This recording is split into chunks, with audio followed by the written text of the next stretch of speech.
Well, hello, avid readers. Trisha Goyer here, and I seriously have one of my favorite people. Um, One of my favorite authors. I love her books, but one of my favorite people from the very first writers conference, I ended up, maybe the second, I don't know, meeting this person. Love her. Anyway, I'll let her introduce herself. So, Lisa Bergren is here today. So, Lisa, welcome, and just start by telling us a little bit about yourself.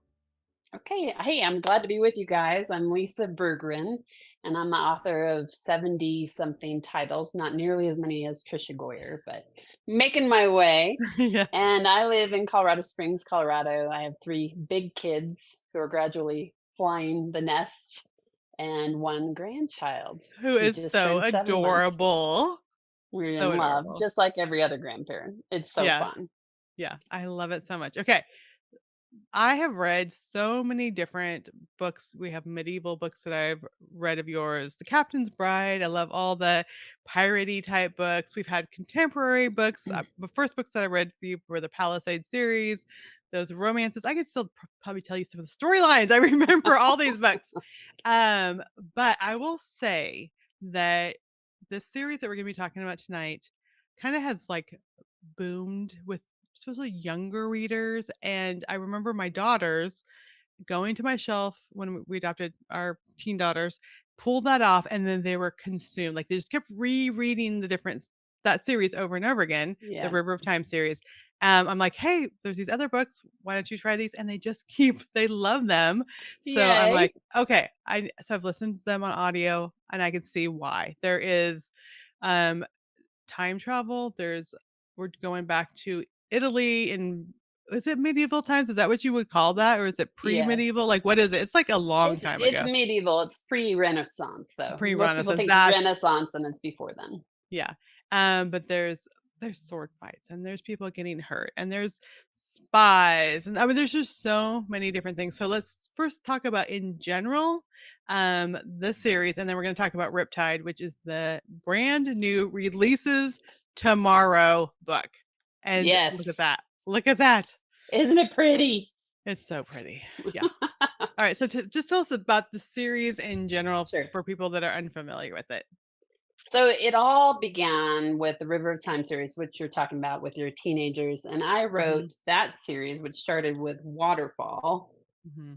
eons ago when my daughters were 15 and 12, turning like 13, 16. And horrifyingly enough, they were reluctant readers. And if you're an author, that just cannot I have happen. some And of so those. I Yes. set out to try to figure out what would capture them. And in that time period, it was really Twilight, which is the vampire Mhm. romance novels, and Hunger Games, which was, the death to the death sort of fighting. And so I thought, well, if I'm going to set out to write something for this age group, I want it to have the romance, I want it to have life and death stakes, and I Mhm. want to be asking the big questions about what makes life worth living.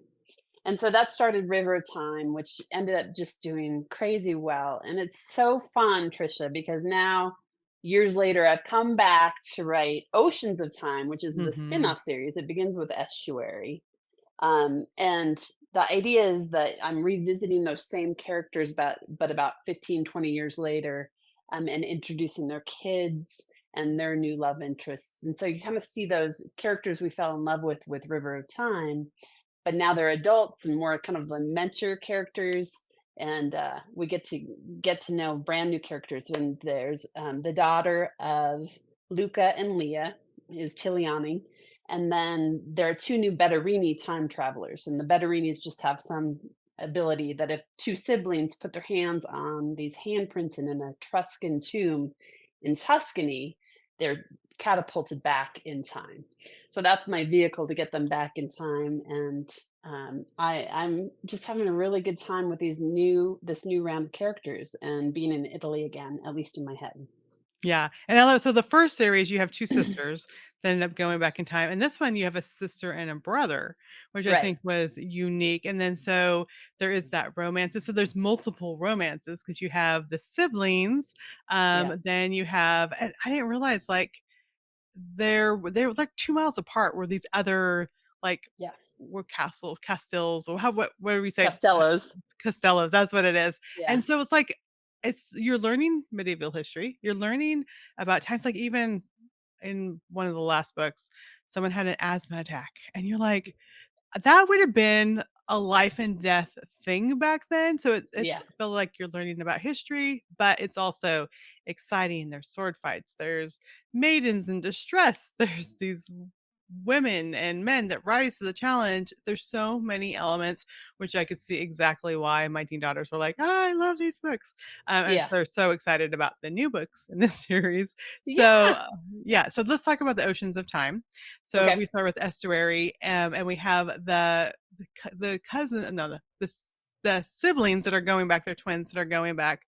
Tell us a little bit just to launch that book, and then kind of how we don't want to give too much away, but how the threads kind of grow in the second book, Riptide. Sure.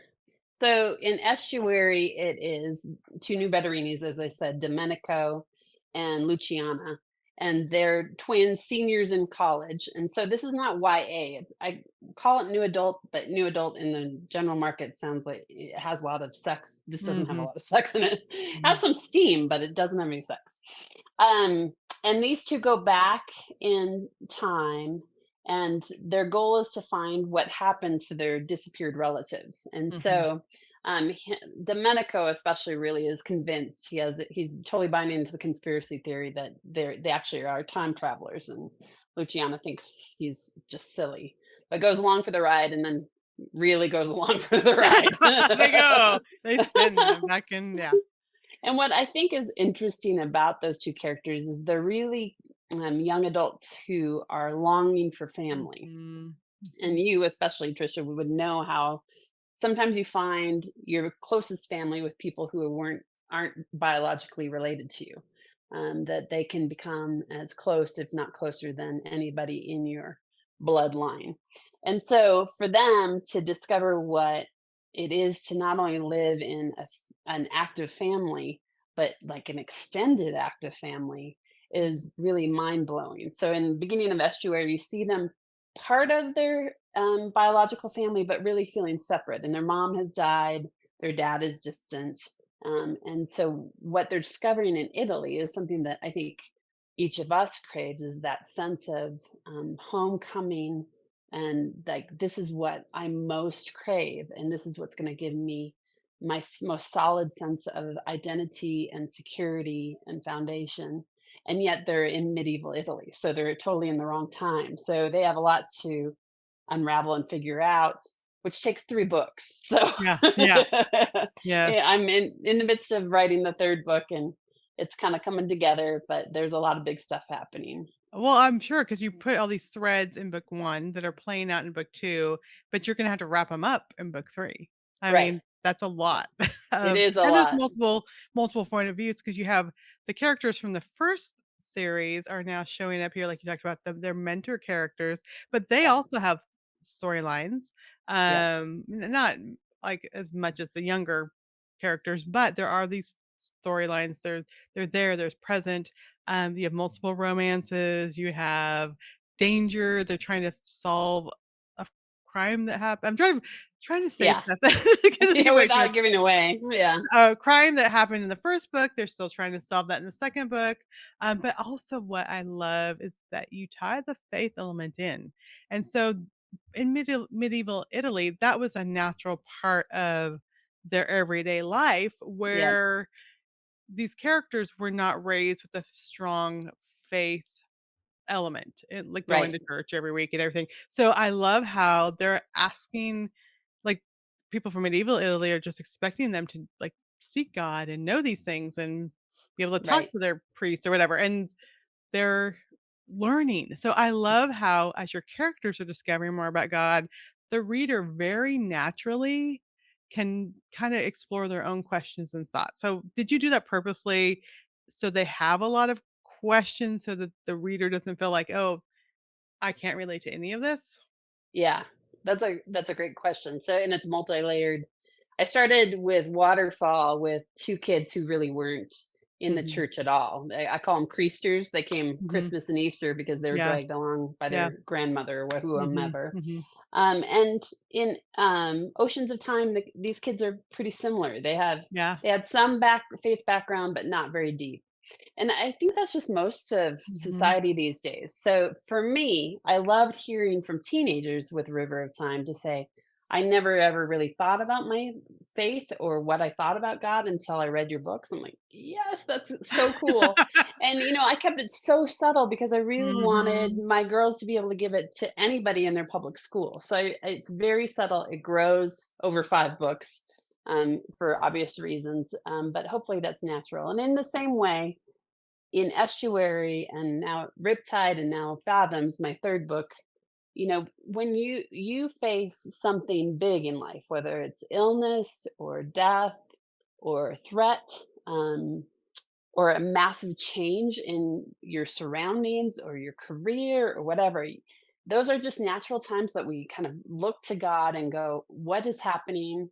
What is your purpose in this? Even if you don't know God, you're saying, I think even Yeah. non-believers are find themselves praying Mhm. to try to make sense of it, because that would be just monumental and beyond what I can even imagine. So I try to make these characters begin to process it as well.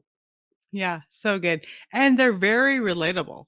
There's humor, there's a lot of just the things that they think and sometimes even say, it's just like a teenager would say, so it's not like adult, like, it seems like if you have a teen in your life, they will pick it up and not feel like, "Oh, this is not a book for me." But Mhm. also, even though I'm reading it, I'm no longer a teenager. It's just I laugh. I found myself laughing or different situations they get themselves in or different things that happen.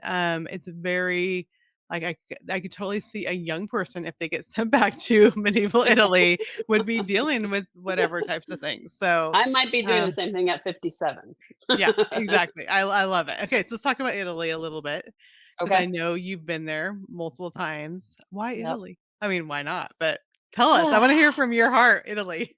When I first started thinking about waterfall, I had actually written the Gifted series, which was Mhm. set in medieval Italy, and Yes. so I'd done a ton of research in it. Why Italy? It just is kind of a romantic spot, I think, in all of our hearts, whether we've been there or not. And so I had done all the research, so I just set it there then, and then I was able to go and go and go again. So I've gone 6 times, and I would love to Mm. go yet again. Some countries just get under your skin, but there's something about the locale that fits for the themes of the book in terms of Mhm. homecoming and someplace you just want to be that calls to you. It just was an easy no-brainer. Yeah. And so as you're there, like, when you talk about going back there, how similar is it? Because it's modern, but it seems like parts of Italy are still, like, very traditional, very, like, not there's of course, there's the big, big cities that but there is a lot of countryside and stuff. Was it easy to place yourself and imagine what it would have been like, in Yeah. medieval Italy? Somewhat, a lot of the medieval buildings have not survived like elsewhere in Europe. So Mhm. they're few and far between, but the big cathedrals and basilicas and the Roman ruins, stand the test of time. So they're just as fascinating things. Like, did you know in Rome, like in the 1800s, that the Colosseum was almost half buried?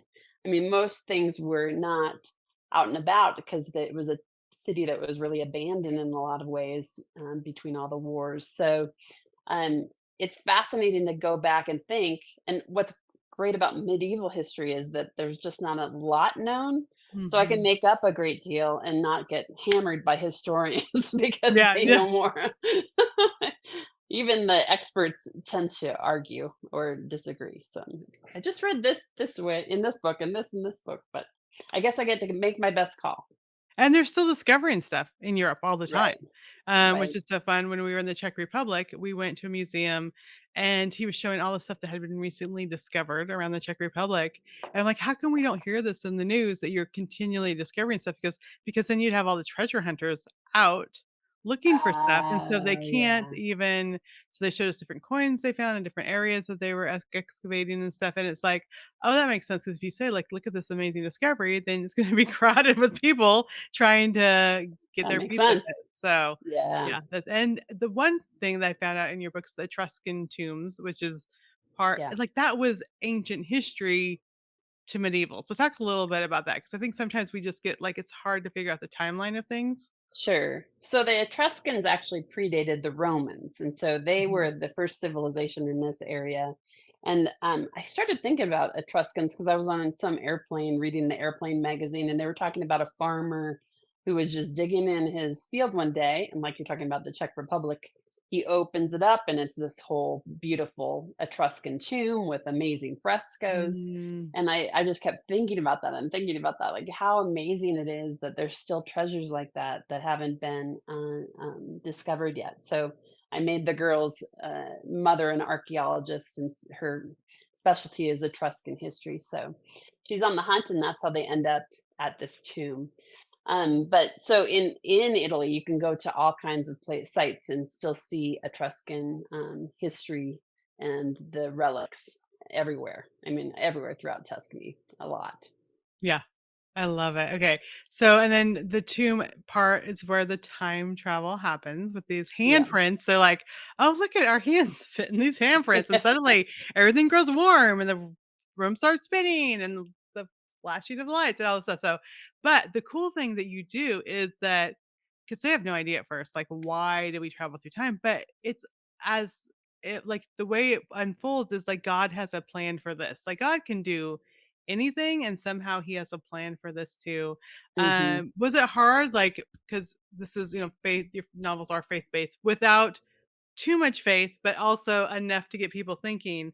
Was that a hard balance to find like how to explain time travel in the midst of Yeah, faith? and I really skirt it because I am not a science nerd, so I make it as simple as possible and ask people to suspend disbelief, which people seem to be willing to do.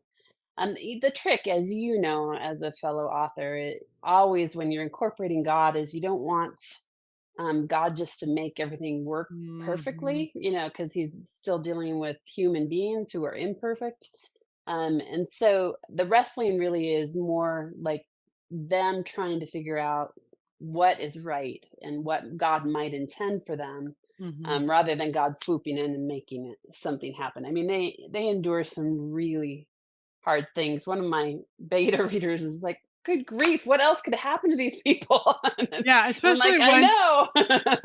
the characters from the first series when they're reintroduced, I'm like, "What? They had to, like, go through all of that?" Yeah, Right.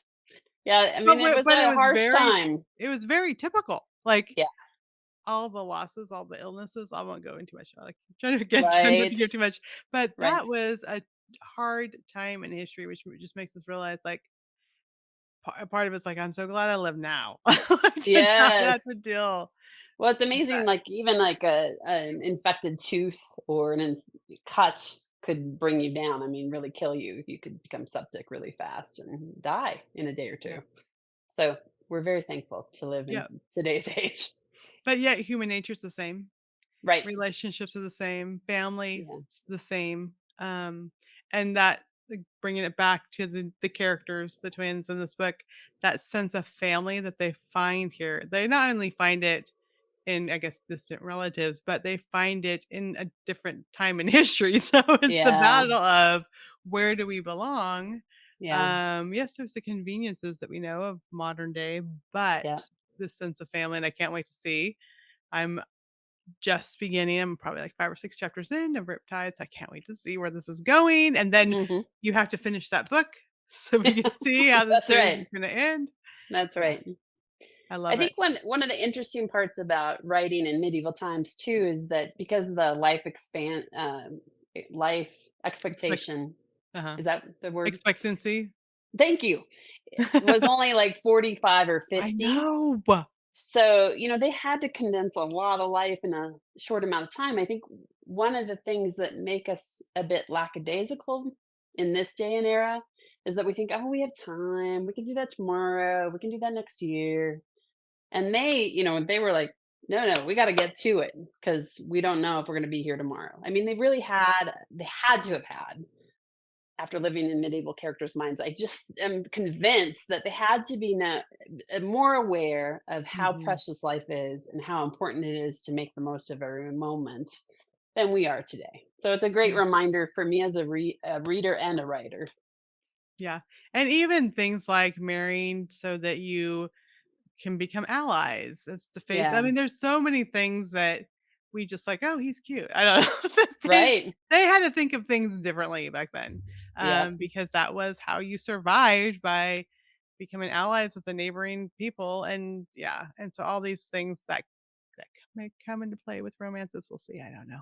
Yeah. We'll see all the things. Alright, so 3rd book is coming out next year. Do you have Yes. plans for more? Because 'Cause I'm sure readers are gonna be like, "Okay, Lisa, we love Yeah. these characters.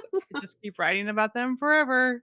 We'll see if I continue on. I love being in Italy again in medieval times, but I think Scotland's calling me next. So Tim and I are Ooh. heading there this fall, and I have a couple different novel ideas percolating. So Okay, well, I can okay, so if we can't go back to Italy, I think Scotland would be it's not a bad number two. yes, and so my family is from we used to have a, castle in Scotland. You did, and We where? did. So it's Darsley Castle. It's, oh, of course, it's like Fife, Scotland.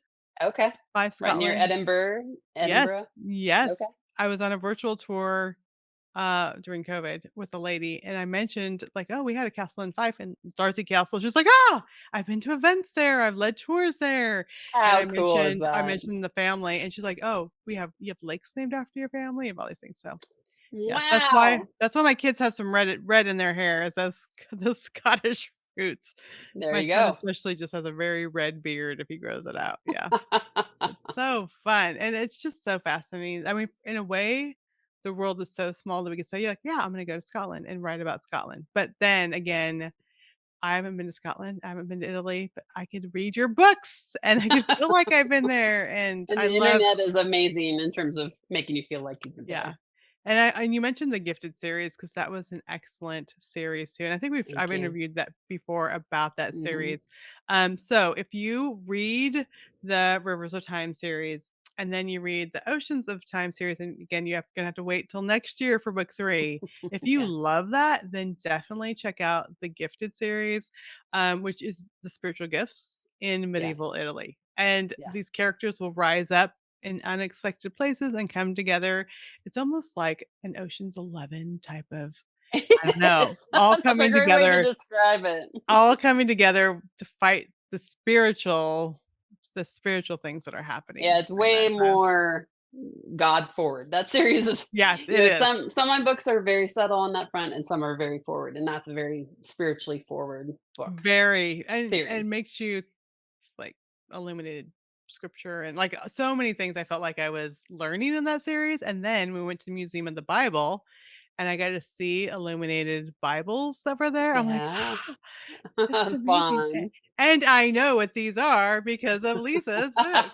I love that. I love So, that. yeah, it just I love that history is able to come alive, in your books. Okay, so one things that people love just to hear is just, like, the life of a writer. So, you just, like, lounge around all day and just be able to write, for 8 hours a day and just, relax with your cup of tea and write? Or how do you find yourself in your writing world? As we were discussing a little bit before we got on camera, I'm a horrible procrastinator. I wait until the very last minute till I'm in panic zone, and then I write like crazy. For me, my novels are like movies, so I'm just like closing my eyes and watching it play out and typing as I go. Mhm, mhm. Which I'm fortunate that I can do that, and usually it works. Sometimes it means that I have to rewrite a bunch if it doesn't work. So usually that works. So I don't write for months at a time. I am reading and researching. I'm helping my Mhm. husband with his business. I'm watching my granddaughter, walking my puppies. But then I just get intense and write intensely. Yeah. I So kinda that's the do the life of same this thing. writer. I know it's like it's bad. Although I've heard I mean, for me, I get to the point where that's all I have to do, but then my mind that's it's just completely there. Like, it's just Yeah. completely there, and then, like, "What do you mean you want dinner?" Like, we are I so know, right? like, I am so focused on that, Are you yeah. coming in and asking how I am? Do I wanna be asked how I am? No! Please leave me alone, I am in this scene. Yeah, and you're just there, and I think, yeah, part of it I mean, yes, and I can't imagine just having, like, all day to sit around with a cup of tea and work on stuff, but yeah, and I that is admire my friends who can do that, or, that they outline everything and they write 500 or 1,000 words a day. At this point in my deadline, I'm going, "Why did I not do that?" I But know. I always I'll get it say I'm done. gonna do it with the next book. Right. I heard once that procrastinators procrastinate because you're overwhelmed by the task. And as you can understand, sit down at a Mhm. blank with a blank page and go, I need to write 200 pages for a 100,000 word novel. That's overwhelming. I think I'll go pluck my eyebrows. Yeah, yeah. So But that's how also it I goes. think once you get to the point where you have nothing I mean, you have to get it done, and then it's like this extra gear, I don't know, kicks in where Yeah. your mind's like, "Okay, we'll do it." Like, "Okay, we will follow through," which also Lisa and I have been writing for a while. Like, we met in 94, Yeah. I was 95. pregnant with my first. So 94. Yeah. So we met in 94. So Yeah. we've been doing it for a while. So that's not recommended, like, for your first book. You No, no, shouldn't no. do And, that. my first few books I did outline. I think I wrote some by the seat of my pants, but I outlined the other chapters once I got stuck. And what was reassuring about that is that you can leave it and you come back and you always know what you're going to write that day versus what I do is I sit down and I'm like, okay, what's happening to these characters? And if I don't have an idea, then you can be stuck for a while. So outlines are a beautiful, beautiful way to go. If not, just start. That's a great way to go. Yeah, I love it. Okay, so one of our viewers said, "I love the Grand Tour series.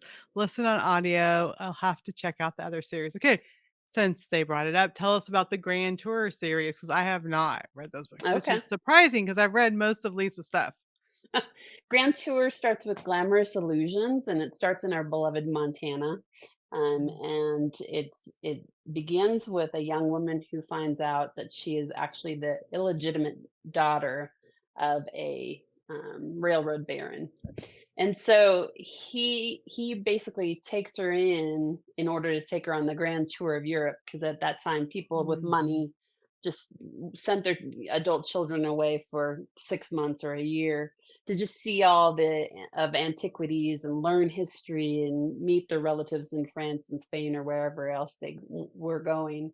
And then they'd come home with all their loot, the paintings and the tapestries and the knowledge. And so that series is really a discovery for her of finding out one, she wasn't who she thought she was in mm. terms of her parenting.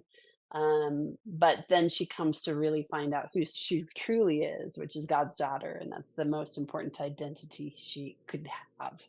So that's that series, and I really had fun time writing it because it's like armchair traveling through country after country. Yeah, yeah, let's go do that. I will go research with Right. you, Lisa. We can do that Yes. again. Oh, I Very love it. I fun. mean, basically just go and look up put her name in Amazon or christianbook.com or Barnes& and Noble, you will not be disappointed because 'cause I've loved it all. I've written in lots But of different genres, so yeah, if you ever have a question, like, my favorite is this genre. The only thing I really haven't written is mystery, I think, or Amish. No Amish. what? So, Come on, I know. Lisa. Trisha, you got that covered. I know. Oh, I Although love they're it. Okay. Mennonites, right? No, the Amish. They're Amish. They are Amish, okay. Mhm. Yeah, in Montana. Yeah. Yes. Yeah. Trish and I So, used yeah. to have lunches in Montana because I used to Mhm. summer there with my family, and she lived We there, used to live so there. Yeah. it was fun to connect and with Joanna Weaver. I Yeah, have miss fond that. memories. Yeah, Yeah. that was great.